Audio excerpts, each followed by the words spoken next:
Assalamualaikum warahmatullahi wabarakatuh. Perkenalkan, nama saya Maya Hartati, mahasiswi STAI Anak 2 Kuala Tungkal dengan nomor induk mahasiswi 2121058, Prodi Hukum Keluarga Islam 3B, mata kuliah Hukum dan Hak Asasi Manusia oleh dosen pengampu Bapak Z Haryanto SHMH. Nah, di sini saya akan menjelaskan secara singkat dari 4 teori tentang sumber hak asasi manusia. Sebelum saya menjelaskan teori-teori dari 4 sumber hak asasi manusia, di sini saya akan memberitahukan terlebih dahulu apa saja 4 teori itu. Yang pertama adalah teori hak-hak kodrati, kedua teori positivisme, ketiga teori relativisme budaya, yang keempat teori doktrin Marxis. Nah, untuk yang pertama, hak kodrati adalah hak yang dianggap tidak bergantung kepada hukum atau istiadat di suatu masyarakat, negara atau peradaban manapun, serta bersifat umum atau melekat pada setiap diri manusia tanpa memandang asal-usul mereka dan mutlak atau tidak dapat dicabut ataupun dibatasi oleh hukum manusia.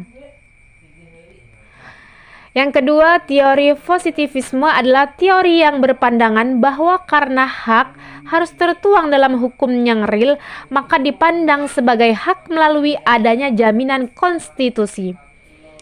Yang ketiga, teori relativisme budaya merupakan salah satu antitesis dari teori hak-hak alami, yang mana teori ini berpandangan bahwa hak itu bersifat universal, merupakan pelanggaran satu dimensi kultural terhadap dimensi kultural yang lain, atau disebut dengan inferialisme kultural. Yang ditekankan dalam teori ini adalah bahwa manusia merupakan interaksi sosial dan kultural serta perbedaan tradisi budaya dan peradaban berisikan perbedaan secara pandang kemanusiaan.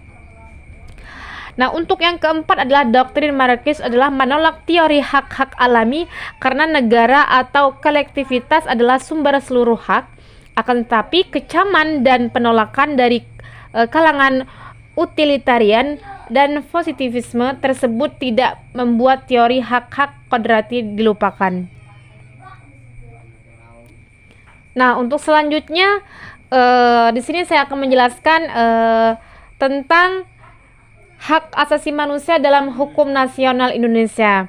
Nah, mengenai hukum hak asasi manusia di Indonesia yang mana tentang penegakan ataupun hukumnya, baik dari segi permasalahan, pelecehan, pembulian, KDRT, ataupun pembunuhan, hukum tetap berjalan dan telah memenuhi undang-undang yang telah tertera dalam surat keputusan dari pemerintah dari tahun 1999 hingga mencapai 23 tahun sampai saat ini.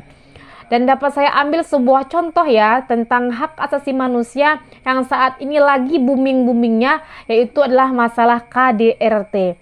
Nah, yang mana perempuan itu harus dihormati, dijunjung tinggi, dilindungi, dihargai dan dijaga oleh negara dengan adanya penerapan hukum atas hak asasi manusia yang ada di Indonesia ini. Agar seseorang yang melakukan sebuah KDRT itu dapat balasan dari apa yang dia perbuat. Nah, karena melakukan kekerasan itu atas diri manusia adalah sebuah kejahatan yang amat sangat kejam yang memang harus dihukum dengan melaporkan kepada pihak berwajib. Jadi, bagi yang melakukan KDRT itu adalah hukumannya penjara. Bisa dikatakan bagi pelaku KDRT bisa mencapai 5 tahun penjara ya hukumannya.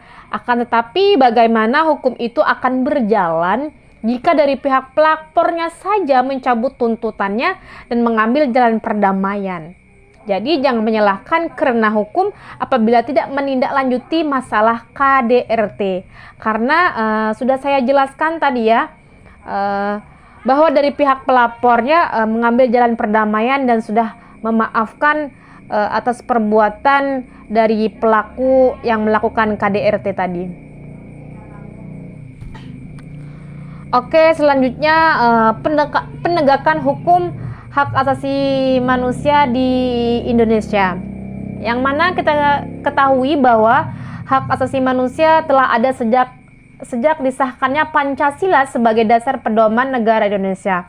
Hal ini terkandung dalam nilai-nilai, terkandung sila-sila yang terdapat pada Pancasila dalam Undang-Undang Nomor 39 Tahun 1999 yang sampai saat ini sudah mencapai 23 tahun tentang hak asasi manusia. Jadi pertanyaannya, bagaimana penegakan hukum hak asasi manusia di Indonesia?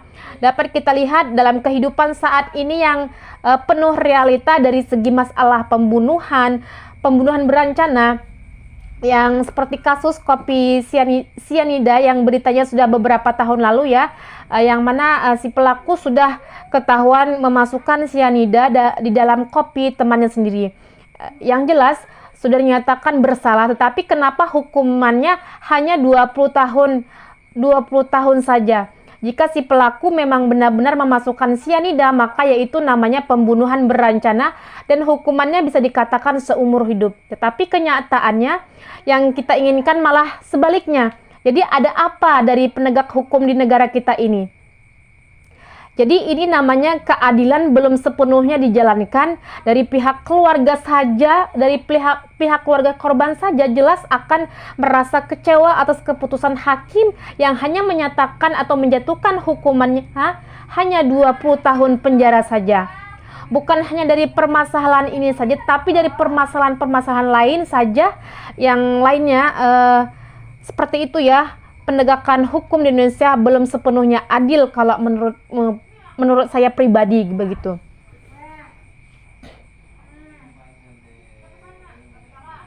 Jadi pendapat saya ya seperti itu, bahwa penegakan hukum di Indonesia itu kurang adil. Baik, cukup sekian dari apa yang telah saya jelaskan. Mohon maaf apabila terdapat kesalahan dan kekhilafan dari apa yang telah saya jelaskan dari tentang hukum dan hak asasi manusia. Oleh karena itu saya akhiri dengan ucapan wabillahi taufik wal hidayah. Assalamualaikum warahmatullahi wabarakatuh.